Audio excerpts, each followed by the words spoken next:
There are 14 big projects on that list, and the mother and baby unit is right up on the podium. It's absolutely in the top three. So a lot of scoping has already been undertaken.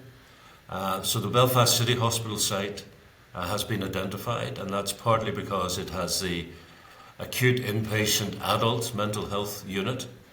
It is also close to a maternity unit at the Royal Victoria. And these things are considered best practice by the Royal College of Psychiatrists. So plans are advancing in terms of the business case for a mother and baby unit at the Belfast City Hospital.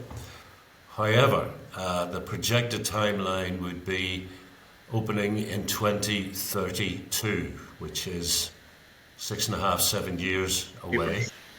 Yeah, so as I say, we're not built for speed. So there was a debate in the Assembly a couple of weeks ago, and the mood of the MLAs was, let's have a temporary mother and baby unit in the meantime. And the mood was also to accept that there is no location in Northern Ireland where you could have a temporary unit that would meet those best practice conditions of close to a maternity unit, close to an adult inpatient mental health unit. And the MLAs were basically saying, don't let the perfect be the enemy of the good. Let's do it anyway because a temporary unit is better than what we've got. So although officials had previously told me there is no venue for a suitable venue for a temporary unit, I have asked them to go and look again, bearing in mind that MLAs seem to be saying good is better than best practice.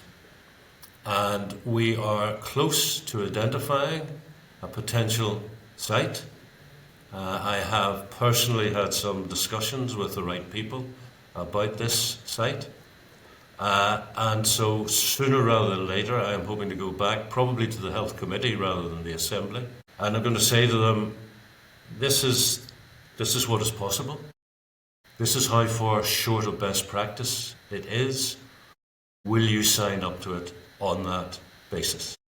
And if they do, we can actually move relatively quickly to establish a temporary facility. And the reason it's important to me to have it up there, Carl, is from personal experience, as you suggest, because a full 30 years ago now, January in 1995, our first son was born. Linda had already been diagnosed with clinical depression, so it was antenatal. And so they were ready to start her on medication and treatment as soon as the baby was born. And Peter was born 27th of January, so it was a cold, dark, miserable winter day, born late afternoon. So by the time we got Linda back up to the ward, it was after tea time, and a psychiatrist came in, and he was pretty gruff. I got the impression we were holding him back for going from his Friday night pint at the rugby club. And he threw me out of the room because Linda was in a little side ward. And he called me back in and he said, yeah, look, I want to move your wife to Knockbracken, but we'll keep the baby here in the Royal.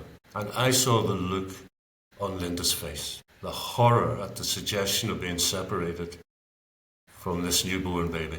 And I don't know where I found the strength, but I suggested to him that I'd like a second opinion. And I thought, well, I'll tell you what I thought in terms of his reaction. And the marvellous Dr. Philip McGarry came and gave a second opinion. And again, he asked me to leave the room. And his assessment was, your wife is in a mental state where she thinks if a bus came along and knocked her down and killed her, that would be a good option. But she's not of a mind to jump in front of a bus. So we're going to fix this. And he brought the hope back to the situation. And mother and baby stayed together in the Royal until we went home. So I get it. She needed a mother and baby unit on the 29th of January 27th of January 1995. And 30 years on, there still isn't one available to mums in that position. So it is a personal crusade for this health minister.